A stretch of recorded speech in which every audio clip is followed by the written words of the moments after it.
আসসালামু আলাইকুম। আকানি online YouTube চ্যানেলের পক্ষ থেকে আপনাদেরকে জানাচ্ছি আন্তরিক অভিনন্দন ও শুভেচ্ছা। আজকে আমি আপনাদেরকে দেখাবো আইবল AC 1200 ডুয়েল ব্যান্ডের রাউটারটি কীভাবে আইপি কনফিগারেশন করতে হয়।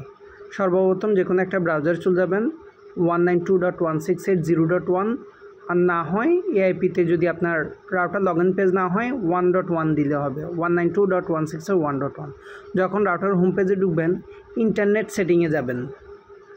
ইন্টারনেট সেটিংয়ে গিয়ে দেখেন এখানের মধ্যে অনেকগুলো অপশন আছে। একটা পিপি অপশন, ডাইনামিক অপশন অথবা স্ট্যাটিক অপশন।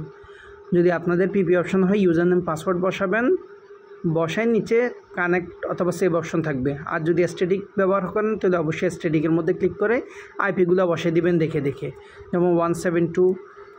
এইভাবে স্যাম্পল আপনাদেরকে দিয়ে দিলাম একটা subnet mask, gateway, DNS, secondary DNS তো কানেক্ট করে দিলে হয়ে যাবে। যেহেতু আমরা পিপি ইউজ করি সেখানতে পিপি ইউজার নেম পাসওয়ার্ড বসাই সেভ করে দিলাম। আজকে এতটুকুই, ভালো লাগলো।